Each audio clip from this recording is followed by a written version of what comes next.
Invested: How Warren Buffett and Charlie Munger Taught Me to Master My Mind, My Emotions, and My Money with a Little Help from My Dad, by Danielle Town.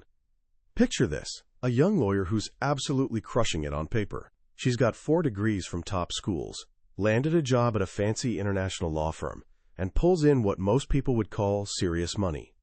But here's the thing: she's dying inside. Her life has become a treadmill of 80-hour weeks. She can't remember the last time she actually looked up from her desk. Her body is literally falling apart. For 2 years, she can't digest food properly. Random fevers spike out of nowhere. She gets dizzy for no reason.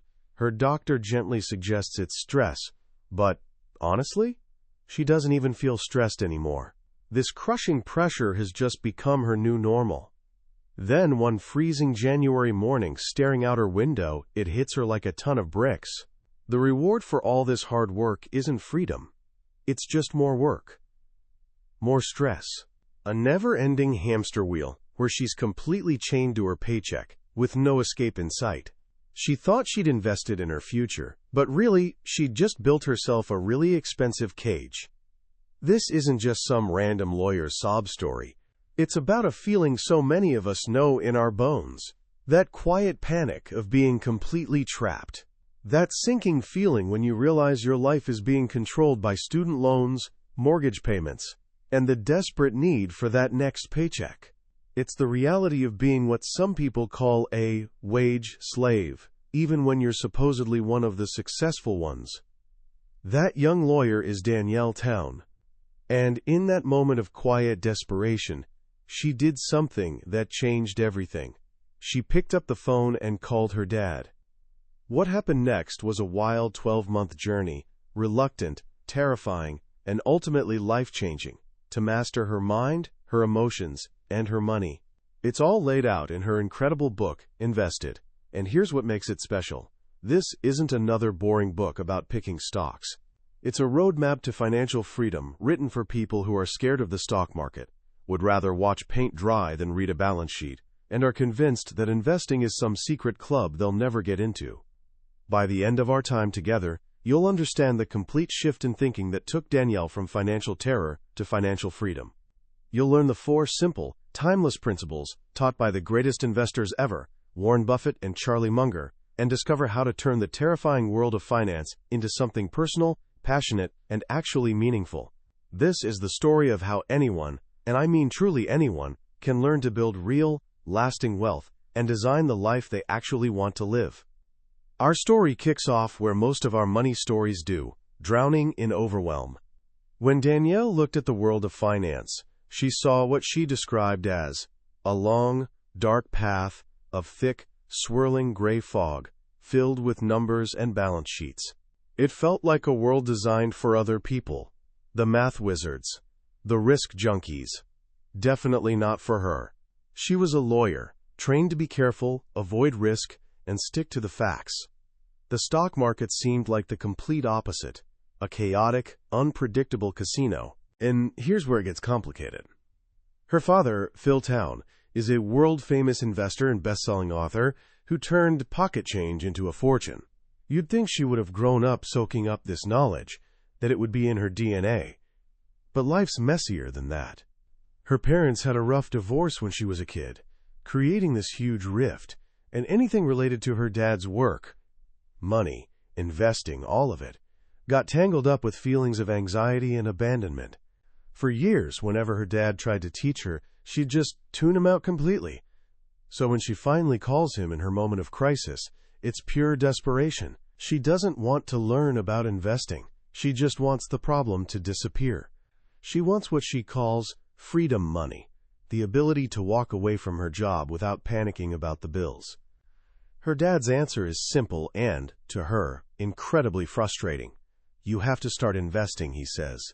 Then you'll have the money to have the choice. Right now, you have no choice.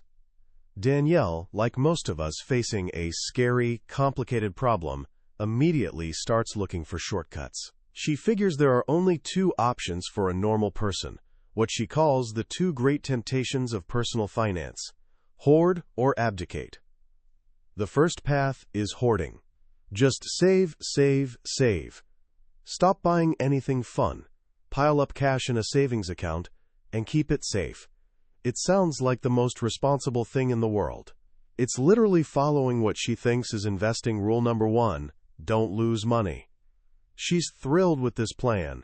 It feels safe, certain, until her dad asks her one simple, devastating question over Sunday brunch. What about inflation? And boom, we hit the first major wake-up call in Danielle's journey. It's something we've all heard about, but most of us never really confront how terrifying it actually is. Her dad explains it with a can of Coke. When he was a kid, a Coke cost a dime. Today, it's $1.50 or more. Same Coke. But that dime, it lost its power over time. Because governments want to keep the economy growing, the value of money slowly, silently evaporates. The dollar you save today will literally be worth less tomorrow, and even less the next day, and way less in 30 years. He shows her a chart, and it's brutal. At the historical average inflation rate of 3% per year, $1's buying power drops to just 40 cents over 30 years. Danielle is stunned. Wait, she says.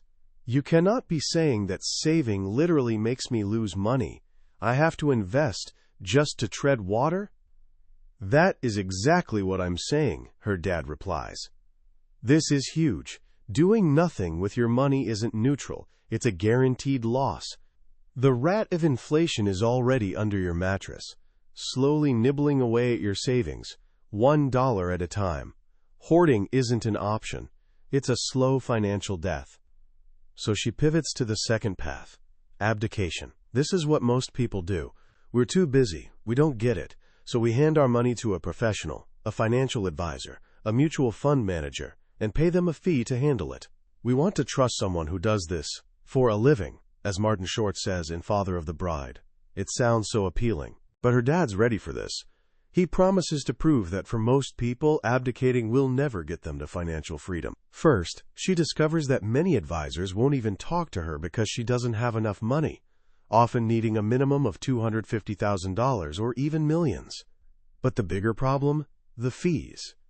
Whether it's a mutual fund, an exchange-traded fund, or a robo-advisor, there are layers upon layers of fees. There's the advisor's fee, often 1 to 2%. Then there are fees inside the funds themselves. All told, it easily adds up to 3% per year. And here's the craziest part. They get paid whether they make you money or lose you money. It's a service fee, not a performance fee. So let's do the math. You've got inflation eating away 3% of your money's value. Then you've got fees eating another 3% of your money. That means you have to earn a 6% return just to break even.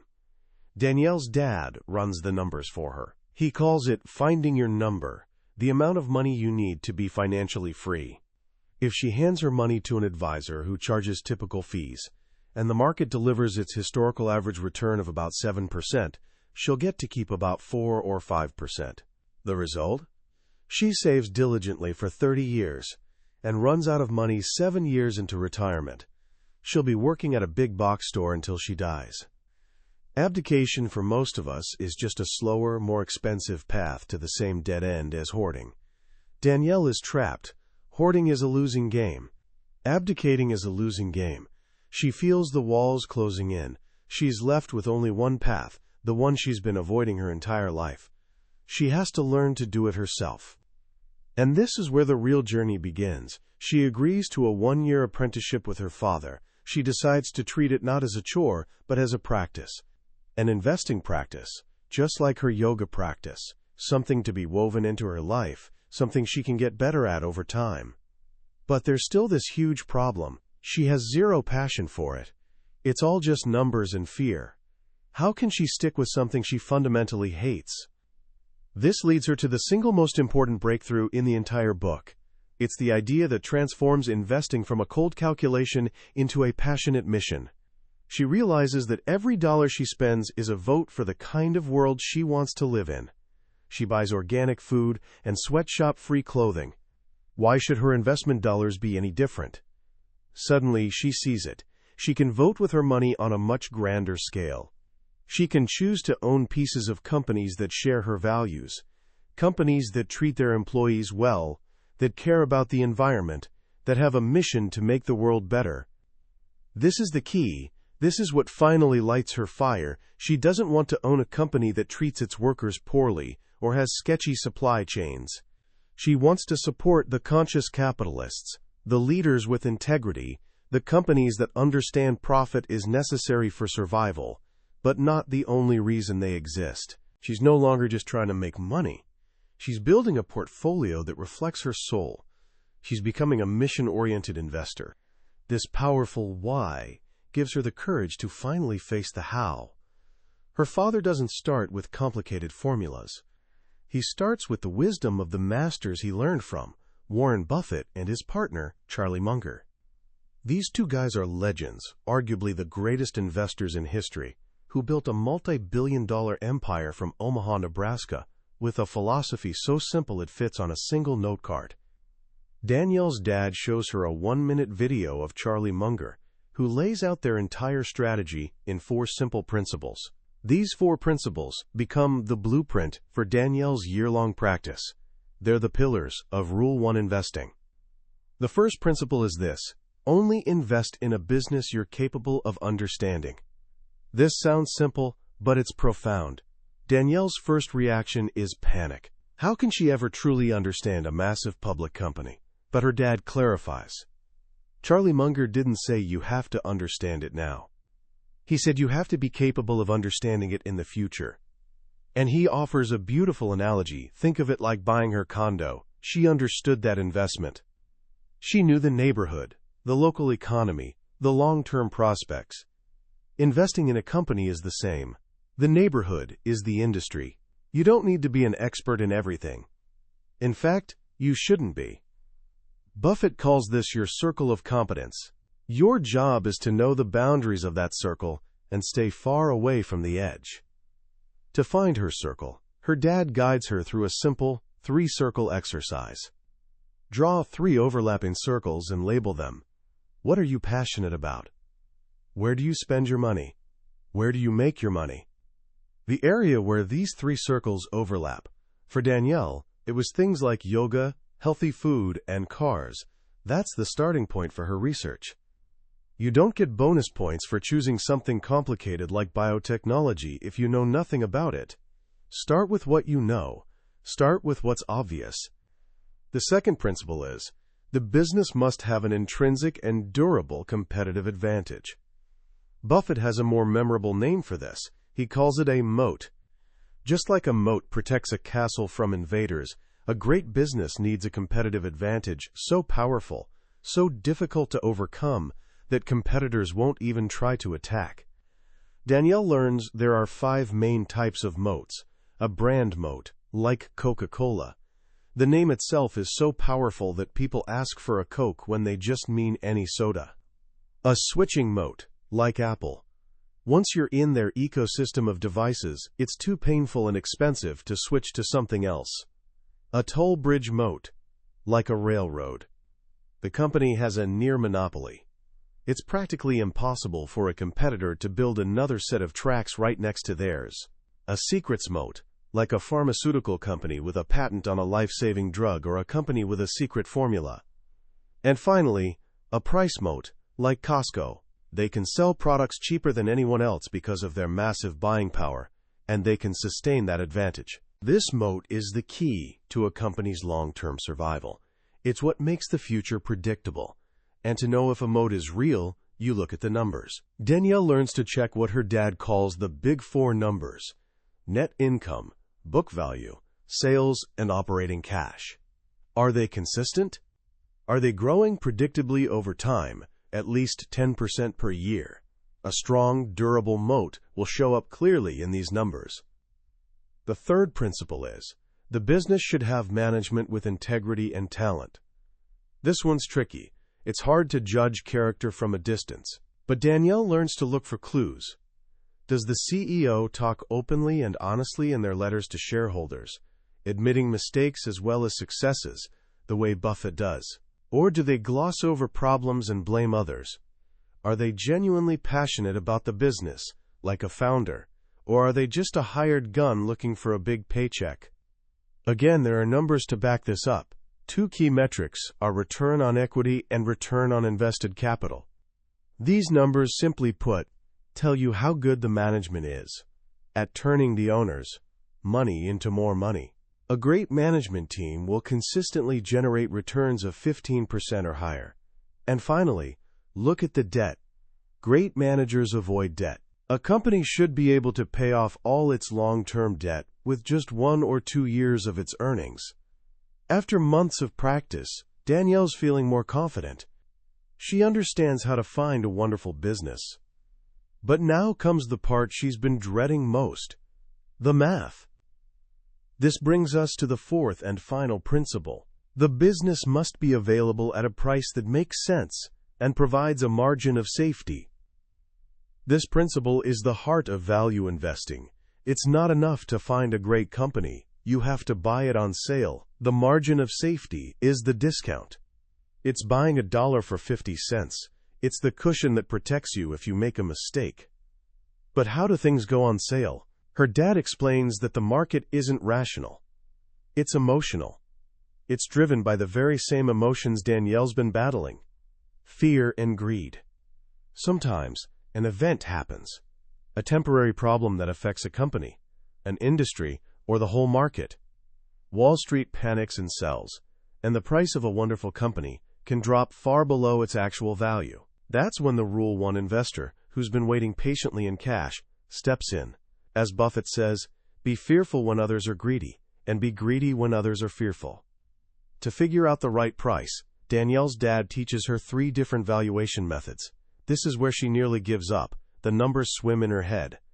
She has a complete meltdown, crying over the kitchen sink in Zurich because she feels like such a failure. But with some encouragement, she realizes she doesn't need to memorize formulas. She needs to understand the logic. The first method is the 10-cap price. It's a simple real estate investor's tool. You figure out the company's owner earnings, the real cash the business generates in a year, and you multiply it by 10. That gives you a price that would deliver a 10% return in the first year. It's a fantastic price for a great business, and it rarely comes along outside of a crisis. The second method is the payback time price.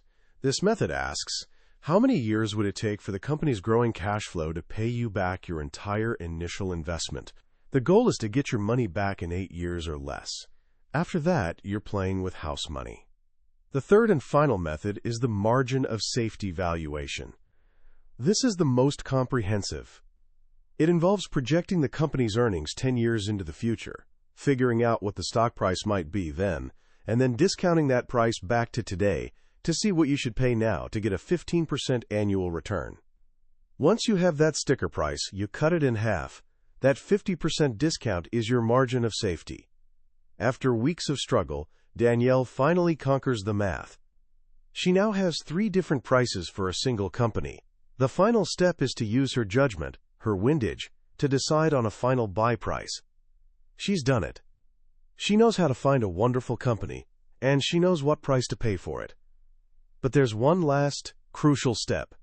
It's what separates the amateurs from the masters. It's the tool to fight our own worst enemy, ourselves. It's called the inversion. We humans suffer from confirmation bias. Once we fall in love with an idea or a company, we unconsciously seek out information that confirms our belief and ignore anything that contradicts it. To combat this, Charlie Munger says, invert, always invert. After building the entire story for why you should buy a company, you have to flip it on its head and build the strongest possible argument for why you shouldn't buy it. You have to cross-examine your own best ideas, find the holes, play devil's advocate. If, after ruthlessly trying to tear your own argument apart, the case for buying is still standing strong, only then can you be truly certain. This whole process, the 4 principles, the pricing, the inversion, is a system designed to remove emotion and enforce discipline. But Danielle knows that until she puts real money on the line, it's all just theory. So she decides to take an emotional test drive. She takes a small amount of money, a few $100s, enough that she'll actually feel it, and decides to buy what she calls practice shares. It's not an investment, it's an educational experience. She buys a few shares of Whole Foods. The moment she clicks buy, her emotions go haywire. The price goes up a penny, she's ecstatic. It goes down 2 cents, her heart sinks. She's addicted to checking the price. It's torture. This experience teaches her a vital lesson. You have to separate yourself from the daily noise of the market. Trust your research, not the minute-to-minute ups and downs. The year is coming to an end. Danielle has learned the entire practice. She understands how to build an anti-fragile portfolio, one that doesn't just survive chaos, but actually benefits from it. And she's learned the final rule: when to sell. The answer? Never, unless the story changes. If the company's moat is breached, if the management loses its integrity, or if the price becomes ridiculously high, then you sell. Otherwise, you hold on and let the power of compounding work its magic. One day, she feels it. She's ready. She's no longer afraid. She takes a real position in Whole Foods, buying her first batch of shares. It feels easy, almost anticlimactic. All the practice, all the emotional work has paid off. She is an investor. The book wraps up with this beautiful resolution. Danielle quits her soul-crushing law firm job, sells her condo, pays off her student loans, and moves to Zurich to be with the man she loves. She's found freedom. Not just financial freedom, but the freedom to design her life. And then, the epilogue delivers the perfect payoff. In June 2017, Amazon announces it will acquire Whole Foods at a price of $42 per share. Danielle sells her shares. Her total return on her first real investment? 41%. She'd gotten it right. The practice worked. And her new life, the one she'd barely dared to dream of just a year before, was just beginning. When you finish a book like Invested, you realize it's about so much more than money. At its core, this is a story about taking ownership. It's about the journey from being a passive passenger in your own life to grabbing the steering wheel with both hands. Danielle Town's story is so powerful because it starts from a place of genuine fear and vulnerability. She gives a voice to the silent anxiety that so many of us carry around about our finances. The feeling of being an outsider, the fear of not being good at math, the suspicion that the whole system is rigged against regular people. She makes it okay to feel that way. But she doesn't let us stay there. The most profound lesson in this book, for me, is the idea of transforming your relationship with money by aligning it with your values. The concept of voting for a mission is a complete game changer. It reframes investing from a selfish act of accumulation into a powerful act of creation. It asks this beautiful question: what kind of world do you want to help build with your capital? When you start asking that question, the fear begins to fade, and a sense of purpose takes its place. Suddenly, reading an annual report isn't a chore. It's an act of discovery, a way to see if a company's soul aligns with your own. The second powerful takeaway is the idea of an investing practice. We live in a culture that wants instant results, a magic formula, a hot stock tip. This book offers the opposite. It offers a path of patience, discipline, and lifelong learning. Like yoga or meditation, it's not something you master overnight. It's something you show up for. You get on the mat. Some days are good, some days are hard, but every day you practice, you get a little stronger, a little wiser. This approach removes the pressure to be perfect and replaces it with a commitment to be present. So what can you do, right now, to begin your own practice? First, just like Danielle, start by defining what freedom truly means to you. It's not just a number, it's a feeling. What would you do if you weren't worried about the bills? Would you change jobs, start a business, travel, spend more time with your family? Write it down. Make it real. That vision is the fuel for your entire journey. Second, do the 3 circles exercise. What are you passionate about? Where do you already spend your money? Where do you make your money? The intersection of these circles is your starting point. It's your unique circle of competence. You already know more than you think you do. And finally, just start paying attention. As you go about your day, notice the companies behind the products and services you use, the toothpaste you use, the car you drive, the coffee you drink. Who makes them? What's their story? This simple shift from being an unconscious consumer to a conscious observer is the first step toward becoming an investor. That was our deep dive into Invested by Danielle Town. We've explored the path from fear to freedom today, but I'll be honest with you. A summary can only scratch the surface. The real transformation happens when you walk the path yourself. It's in the quiet moments of reading, when a particular story or a simple phrase resonates in a way you didn't expect. This summary is your map, but the book is the journey. If anything we've talked about has sparked something in you, I encourage you to grab a copy. Reading it isn't just about learning. It's an experience that can genuinely change the way you see your money, your future, and yourself. You can find a link to the book in the description below. Also, if you found this summary valuable and want to continue exploring the books that shape the world's most successful minds, please take a moment to like this video and subscribe to the channel. It lets us know we're on the right track and ensures you won't miss our next journey into another life-changing book. Let's keep growing together.